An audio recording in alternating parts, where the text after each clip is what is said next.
Yo, what up guys, Travic here, and today I've brought you another update to the Ice Monk. We've been pushing this character, it has been going absolutely fantastic, and you can see once again in the video clip, we are absolutely flying. I have a really nice map today set up for a nice little showcase, and overall the character in itself has been progressing very well. Today we're going to talk about a couple of things. One, everybody's favorite topic, how to generate power charges. Two, all the skill gem changes we made. Three, we're going to be going over the skill changes in the passive tree. And four, we're going to be talking about the progression of where we want to take the character from here. Right now, we are in tier 15 maps, assuming we can keep maintaining tier 15 maps and we keep getting pushed out. You see my overall quest state is tier 14 maps. We are absolutely flying through content. Pretty much the only update from here is bringing the monk into the endgame pinnacle bosses and pushing the monk into that. Outside of that, we're also waiting for path of building, so we can actually find out if all of these updates are just the madness of a crazy man, or if from the help of you guys, we've actually created something beautiful. As soon as path of building is released or updated, we're going to be putting this character into path of building and trying to find the best ways to go from here with this character. But right now, we are pretty much progressing at like a really happy, comfortable pace. The last time we recorded one of these and we talked about it, we were at the like high 28,000 sheet DPS. Right now we're at 41,000. My buddy Mendo's at like 70,000 sheet DPS, and other monks that I have talked to are pushing closer to 100.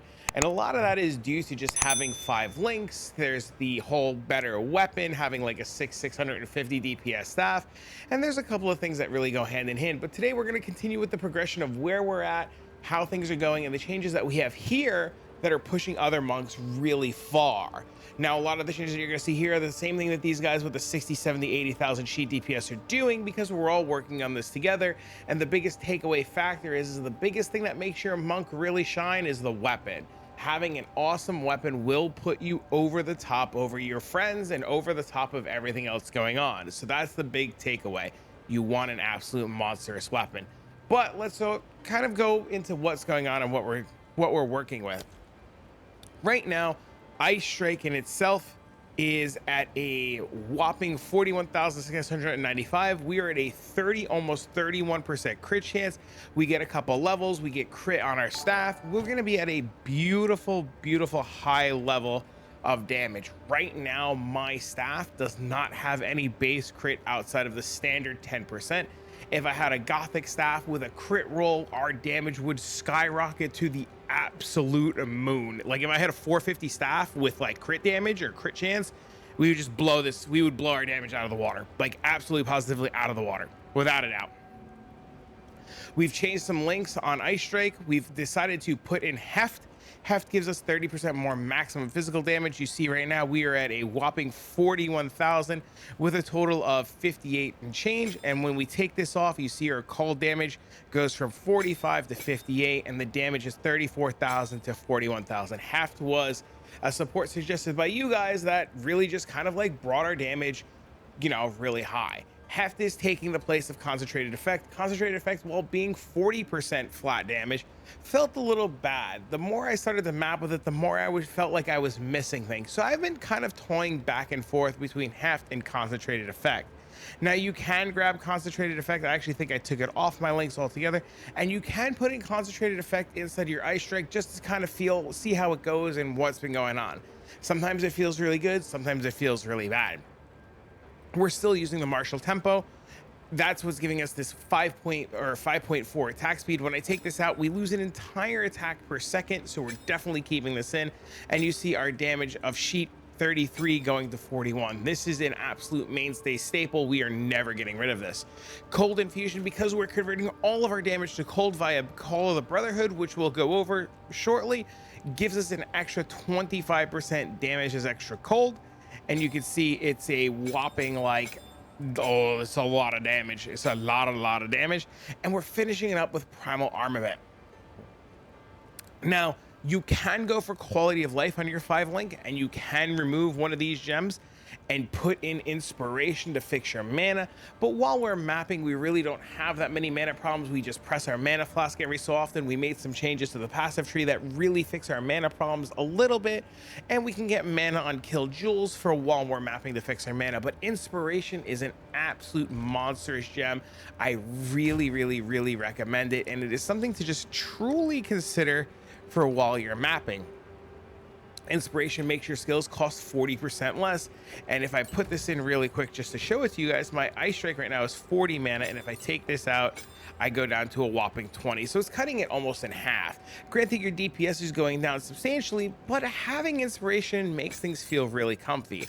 I know when I work my way to my 6th link, I'm putting in inspiration. There's no doubt in my mind. I just want to be able to kill things and not have to ever worry about mana, and it will allow me to move points out of my tree into more damage dealing spots. I would do that now, but I'm really close to getting the 6th link. I'm just gonna wait it out, and it's not that big of a deal right now. Moving on over to our charge staff, we've made some adjustments to this. I'm currently in the process of testing leverage. Since we constantly immobilize enemies, this should in theory give us an extra 50% crit. Because we're constantly freezing, we should get a bonus beautiful crit chance, giving us nice damage. Everything currently is dying immediately, so it's really hard to tell, but I'm sure as we get into that really harder tier 17 irradiated boss tier corrupted zones, we'd see a nice difference there. But we have this in here for currently we're testing. I like it so far, and it seems to be pretty good. We're adding an Ice Bite. Since we're converting all of our damage from lightning to cold, we constantly have Ice Bite up the entire duration of the map, and it's just awesome. It's just awesome, and it's just free damage across the board. We're adding in Maim to our attacks right now. Maim allows the enemies to be 30% slower and give them 15% reduced evasion rating, which gives us a nice little it's a nice little buff to keep everything rolling to make the map a little bit easier. And we're increasing our duration with persistence. I had persistence out, and I really wasn't finding another good 4th skill gem to put in, so I put persistence back in for now, just to kind of make things flow a little bit smoother, going with that nice quality of life. If you do have a good suggestion for a 5th gem slot, I'm all ears and would love to hear about it. Moving on over to our Tempest spell, I found out about the overabundance tech from you guys, and I want to say thank you. I didn't know this was a thing, and I didn't realize this on boss fights will allow me to chain bell into bell into bell into bell. And this has increased my overall single target DPS to the moon. I fully expect Bell to get nerfed, but until it gets nerfed, overabundance is absolutely the play. Essentially, this says you can't have 2 bells out, but when you drop a bell, you could start working on your next bell. So while you have a bell out, if after 4 hits you build up another charges, you immediately have a bell. So you have a bell, hit the bell, bell breaks, drop a bell, hit the bell. There's no more delay in between dropping bells. You can go bell, hit, break the bell, bell, hit, break the bell, and so forth and so on. We're pairing this with super critical to give us that 100% bonus crit damage. Right now our bell has a whopping, it's somewhere. Is it the shockwave? It says it's somewhere. It has a 24.4% chance to crit. It'll go higher when we get more skills, more stats, more points on the tree, and rework things. But since we have Bell down all the time, it's always just insane amounts of damage. There is an argument to put in close combat, but I haven't figured it out yet. I might actually replace Rage Forge with close combat just to have that consistent amount of extra damage. Rage Force consumes rage, give us 35% more damage. We only really see this on bosses, and we're not really bossing often yet because we're not there, so close combat and having consistent damage against rares might be the better line. Moving on over to Shattering Palm, we have Glacian that gives us more freeze buildup. The whole idea behind Shattering Palm is to Shattering Palm and teleport to an enemy, hit that enemy, put Shattering Palm on everything in the radius around us, kill that one enemy, have everything explode, and give us nice freeze. If something doesn't die, this immediately freezes it, and we feel really good because we're hitting pretty much the entire screen. Blind is doing exactly what it says. We got this suggestion from you guys, and adding in Blind and having the ability to give 20% less accuracy and evasion to everything all around us was beautiful. Shattering Palm hits the whole screen and everything's blinded. It has been wonderful. Herald of Ice, we're buffing up with Cold Mastery to give us +1 to levels. That's what's giving us this 18. elemental focus for 25% more damage, and magnifier to hit the entire screen. Because we convert to cold and all of our attacks hit with cold and we hit everything at a range, we freeze everything at a range, we blow up everything at a range, and everything just chains in everything, which is a nice massive roundabout of explosions. Moving on over to Ghost Dance. Ghost Dance gives us the ability to gain Ghost Shrouds, which gives us more energy shield based on our evasion. We have a ton of energy shield. We have overcapped energy shield. So this is really nice for keeping us alive and survivability. Fast forward to maintain that Ghost Shroud and having it rolling more often, and Vitality to give us a little bit of extra life regen. Now, the big MVP for survivability has been Grim Feast, and this comes again from you guys. This tech is absolutely positively fantastic. We have 1,294 energy shield currently because our gear is pretty bad. We will get our energy shield up really high, and pretty much Grim Feast allows us to double our energy shield. When we kill an enemy, a regular mob, it drops little remnants. You'll see it when we go into a map. You pick up that remnant and it gives you extra energy shield. Extra quality on this will give us more energy shield, so we really stack our energy shield quite high. I've got my energy shield up to like 2,800 or something like that already, close to 3,000, and it just gives you this beautiful, beautiful buffer to keep you alive. I'm pairing this with Cannibalism because this is always on and always active, and we're always killing, so we're always recovering life on kill. Combat Frenzy, this is everybody's favorite one. Combat Frenzy allows us to generate frenzy charges. When we freeze, pin, or electrocute, when it's paired with Resonance, your frenzy charges become power charges. So what happens is because I freeze or pin, because we're a freeze monk, we generate frenzy charges. And when we generate frenzy charges, they turn into power charges. We pair it with Profusion to gain double the charges, and we pair it with Clarity to gain more mana regen. Going down to the last one on the list, we have Wind Dancer. Wind Dancer is giving us more evasion, which works really well with Ghost Dance, and we get a ton of extra evasion. And when we're hit, it gives out this little buff and it hits the enemies, and we pair it with Lockdown and Pin. I got this tech from you guys again, and it just gives us a little bit more survivability in the map. Now, a lot of you guys are going to say to me, and I've seen this comment a lot, why don't you val your gems? Why don't you use a val orb to get that extra socket? You should just val your gems. It's really easy. It's really cheap. It's really simple. A couple of reasons why I'm personally not valuing my gem is I'm using something called a Gem Cutter's Prism. If you're new to Path of Exile, it is this orb right here that adds quality to my gems. And if you have a gem that's corrupted, you can't really add quality. Corrupting a gem can remove quality, and that would really break my gem, and Gem Cutter's Prisms right now are very expensive. Quality on gems, if you hold Alt, shows you what it does. For example, Ice Strike gets more attack speed, so adding quality to Ice Strike gives you more attack speed. Charge Staff gains more skill effect duration. Tempest Bell gets more hits from the bell, allowing it to last longer and give us more damage. Shattering Palm gets base crit to make it hit really, really hard. Herald of Ice gets more explosion radius, giving us that beautiful screen-wide coverage. Ghost Dance right now, I guess, does nothing. Grim Feast gives us more energy shield recharge, so when I get another Gems Cutter Prism, I'm going to be putting it on Grim Feast. Combat Frenzy does nothing. Fun fact, though, a buddy of mine found out and told me during stream, if you add quality to Combat Frenzy, it gives you a chance to gain an additional charge at 20%. So if you add quality to your Combat Frenzy and then put in Profusion, you get a nice 70% additional charge. Didn't know that was a thing. Really good to know. I'm glad you guys pointed it out. Clarity for a little bit extra mana regeneration, and then the Wind Dancer gives us an additional stage which gives us more evasion rating. Now, I threw quality on Ghost Dance and it didn't do anything that I visibly saw, so I assume there's nothing going on there. That's our skills. Looking at our gear, we have a 480 DPS staff. I would like a better staff with more physical DPS and crit. Crit is really important. Our helmet, pure energy shield with life and resistances. Our ring, all kinds of resistances and life. Our body armor, a nice amount of energy shield and evasion. Some people are talking about going full evasion body armors. I haven't gotten there yet, but this is a really nice armor for right now. My necklace, all attributes, because I need some attributes. Fire, chaos, resistance, which is really nice, and a little bit of life to toy me over. I would need a better necklace really bad. Our necklace is anointed with Overwhelming Strikes. Overwhelming Strikes is a node on the Atlas tree that's all the way out yonder. Overwhelming strikes, if I hold alt on it, says it's required distilled emotions, despair, envy, disgust, in that order. These are oils that come from delirium.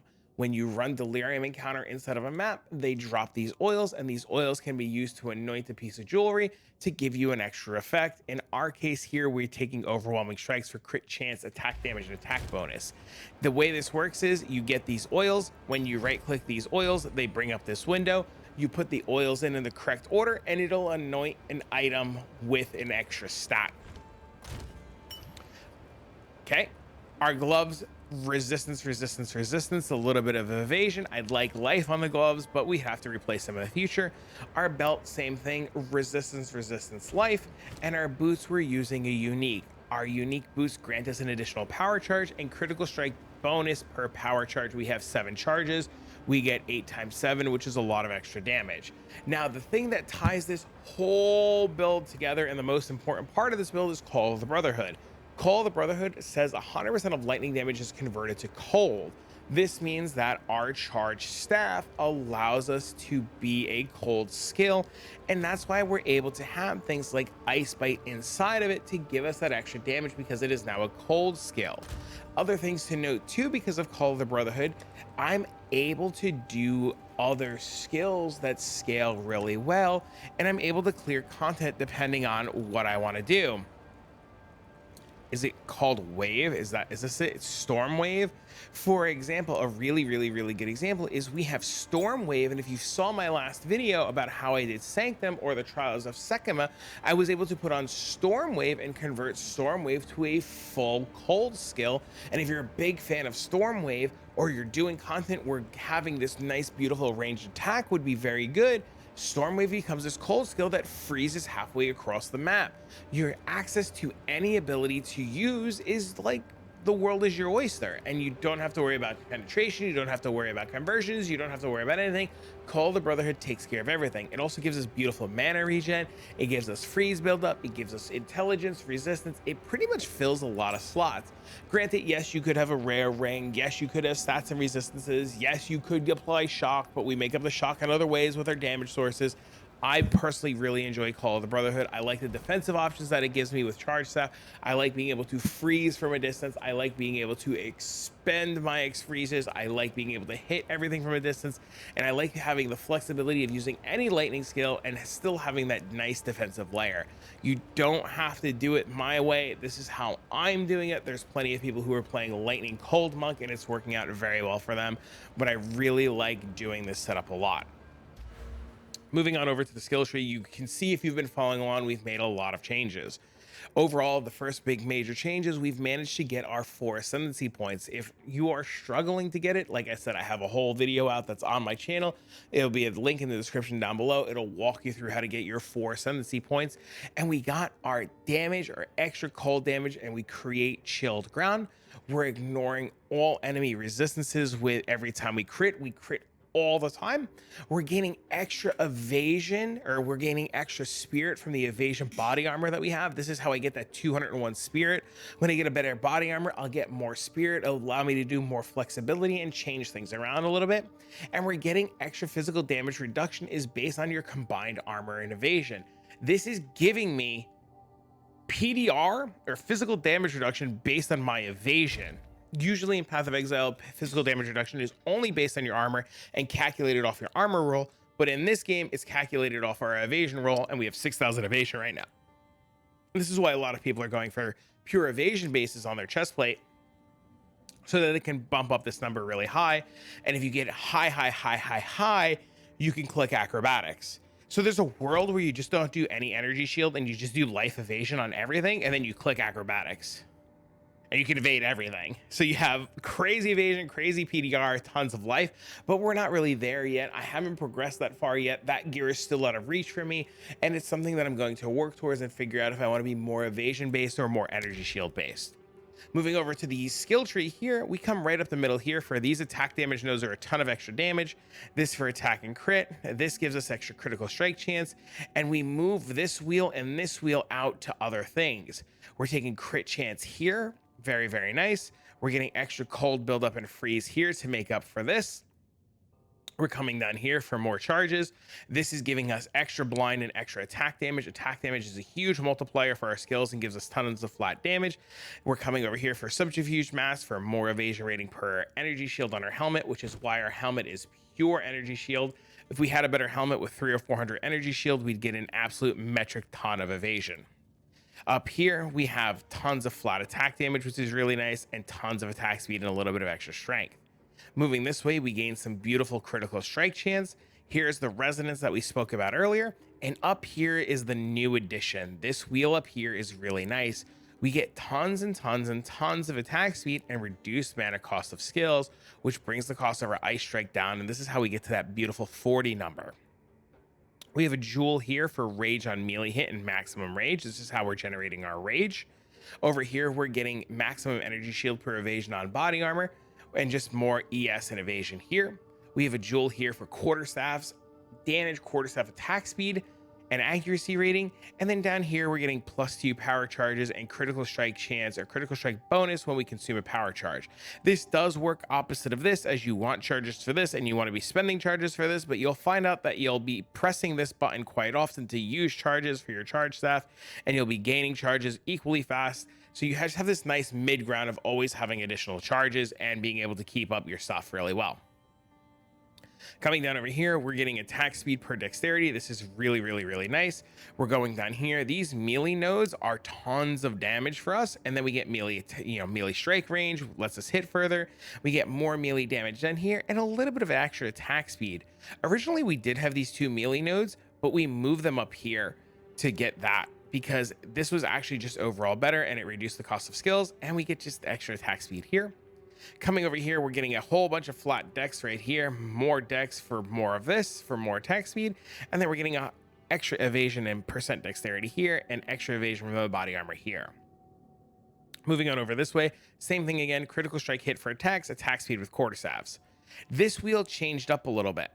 Instead of coming down here for critical hit chance, we move these points to over here. So now that we have these over here, and we've gotten rid of this node, as you guys have pointed out, really doesn't do a whole lot if you're at max power charges, because we don't have a power charge spender like Falling Thunder anymore. So we drop this, this, and this, and we put the points over here. We still have this up here. Yes, staves or staves are a part of the quarterstaff family. Yes, this 30% increased defense does work. We have tested this extensively. It is giving you bonus defenses.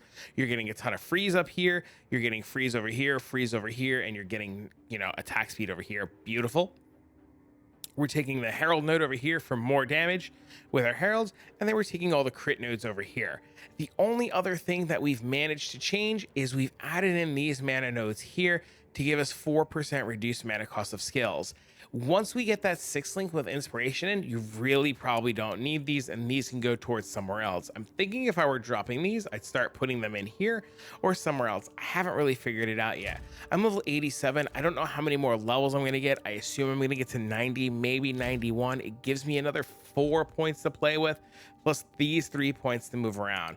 I'm not really sure if it's feasible to hit like 95, 96 in early access, depending on how things go, when the wipes are, how hard the content is.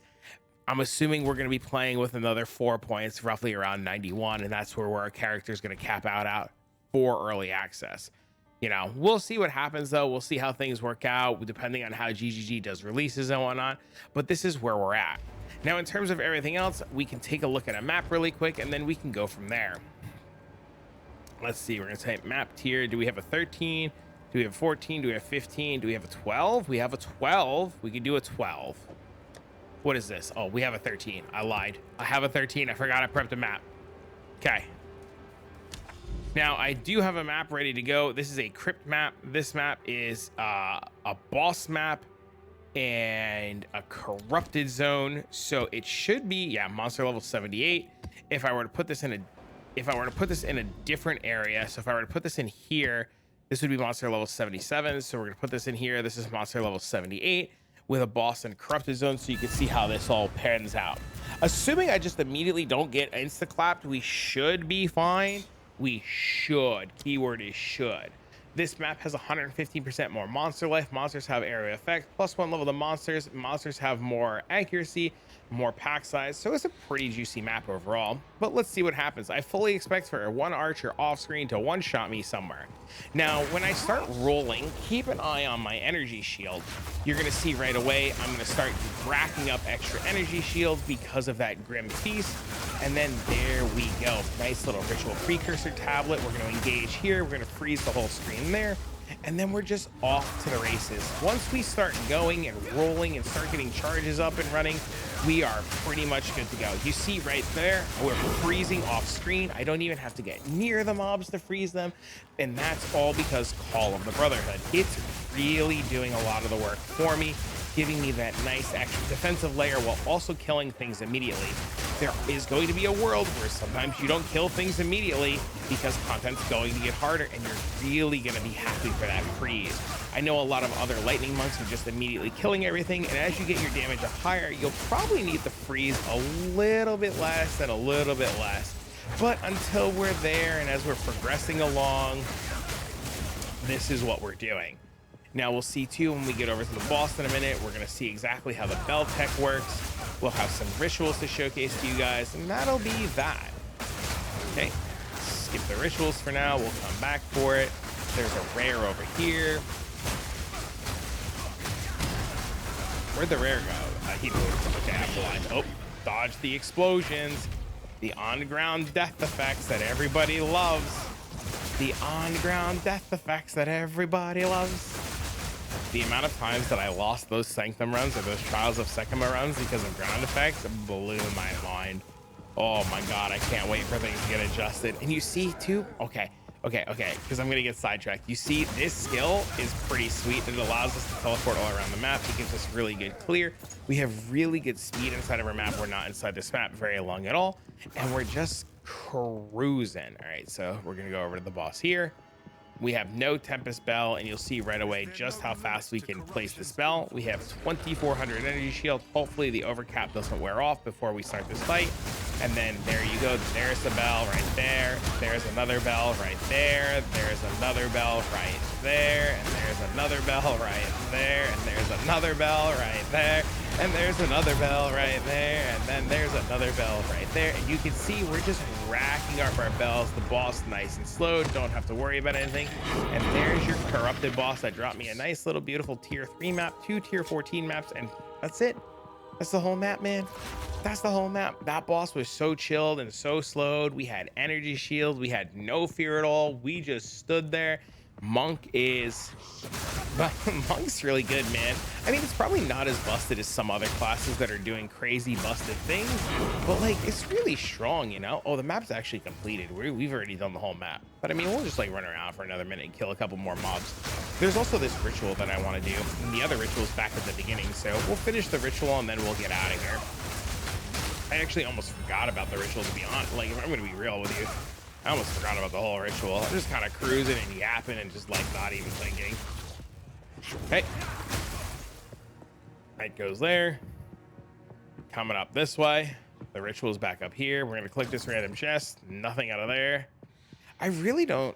I can't wait. I honestly can't wait for them to give us the ability to see the rituals from across the map. The fact that I have to like remember where they are and run back to them, terrible. Absolutely terrible.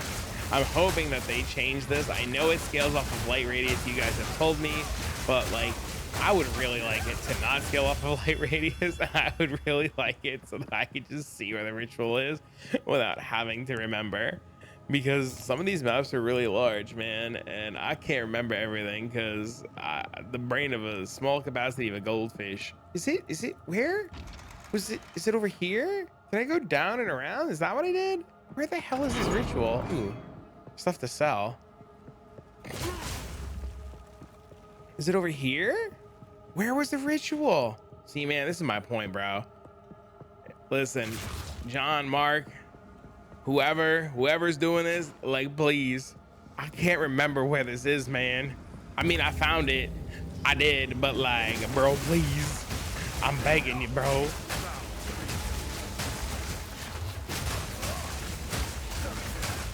All right. We're gonna die.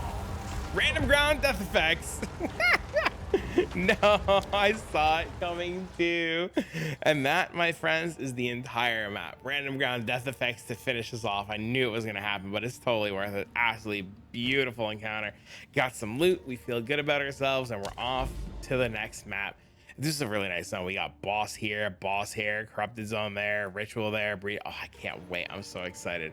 But I hope you found this video helpful. I hope you found it very useful. In terms of where we're going from here and what's going next, I'm hoping Path of Building comes out relatively soon, or a beta version, so we can start toying with things. And overall, my plan is to get a better weapon and start pushing into bosses. I'll have other videos coming out about other things like trading, buying, selling, how to do other things in Path of Exile 2, and we'll produce another video when we make major changes. I'm assuming we'll probably end up changing some stuff around. We'll get a new weapon, we'll move some supports around, we'll figure something out. And if we get up to that like 60, 70, 80,000 mark, I'll let you guys know what we changed. Don't worry, don't hesitate. If you have questions, come stop by the stream, join the Discord. I'm live on Twitch and YouTube all the time. The Discord is insanely active. I invite each and every one of you to come on over. But for now, friends, this is the next step in the transition to the Ice Monk. I hope you guys found this video useful. Don't forget to leave a like, a comment, share, and do all that fun and beautiful jazz. But for now, friends, I'm gonna get this video out to you guys, and I'll see you all in the next one.